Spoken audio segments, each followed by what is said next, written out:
സുലൈമാൻ നബിയുടെ കാലത്തുണ്ടായ ഒരു ചരിത്രമാണ്. ഒരിക്കൽ ഒരു വ്യക്തി സുലൈമാൻ നബിയുടെ കാലത്ത് വന്നിട്ട്, നബിയെ, ഇന്ന് താങ്കൾ എൻ്റെ വീട്ടിലേക്ക് ഭക്ഷണം കഴിക്കാൻ പറഞ്ഞു, നാളെ. പ്രവാചകൻ സ്വീകരിച്ചു, ഞാൻ നാളെ വരാം എന്നുള്ളത് പറഞ്ഞു. അങ്ങനെ പിറ്റേ ദിവസം നബി അദ്ദേഹത്തിൻ്റെ വീട്ടിലേക്ക് പുറപ്പെടുകയാണ്. പുറപ്പെട്ട സമയത്ത് മലക്കൽ മൗത്ത് അദ്ദേഹത്തെ തടഞ്ഞു, വഴിയും തടഞ്ഞു.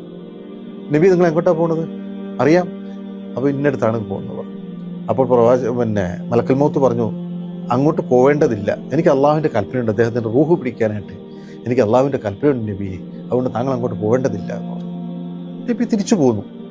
പിറ്റേ ദിവസം വാതുക്കൽ വന്ന് മുട്ടുമ്പോൾ വാതുക്കൽ ഇദ്ദേഹം പ്രത്യക്ഷപ്പെടുകയാണ്. വാതുക്കൽ പ്രത്യക്ഷപ്പെട്ടപ്പോൾ നബി അത്ഭുതം വിചാരിച്ചു, ഇതെന്താണ്, ഇദ്ദേഹത്തിൻ്റെ റൂഹല്ലേ ഇന്നലെ പിടിക്കാമെന്ന് പറഞ്ഞ് മലക്കൽ മൗത്ത് എന്നോട് പറഞ്ഞത്. ഉടനെ തന്നെ മലക്കൽ മൗത്തോടെ പ്രത്യക്ഷപ്പെടുകയാണ്. സുലൈമാൻ നബിക്ക് പലതരത്തിലുള്ള മുജസ്സത്തുള്ള അറിയാമല്ലോ. പ്രത്യക്ഷപ്പെട്ട് പറഞ്ഞു, നബിയെ, ശരിയാണ്, അദ്ദേഹത്തിൻ്റെ റൂഹ് പിടിക്കാൻ എനിക്ക് അള്ളാഹുവിൻ്റെ കൽപ്പന ഉണ്ടായിരുന്നു. പക്ഷേ അദ്ദേഹം നിങ്ങൾക്ക് വേണ്ടി ഭക്ഷണം ഉണ്ടാക്കി വെച്ചിരുന്ന സമയത്ത് ഒരു വൃദ്ധയായ ഒരു സ്ത്രീ അവിടെ കയറി വന്നു.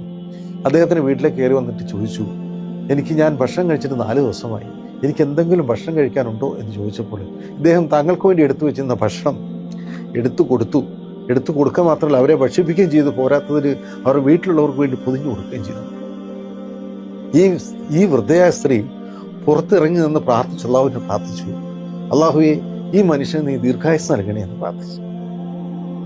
അള്ളാഹു അത് സ്വീകരിച്ചു. ദാനം ആപത്തുകളെ തടയുമെന്നുള്ളതിനുള്ള വലിയൊരു മെസ്സേജാണ് നമുക്ക് ഇതിൽ നിന്ന് കിട്ടുന്നത്.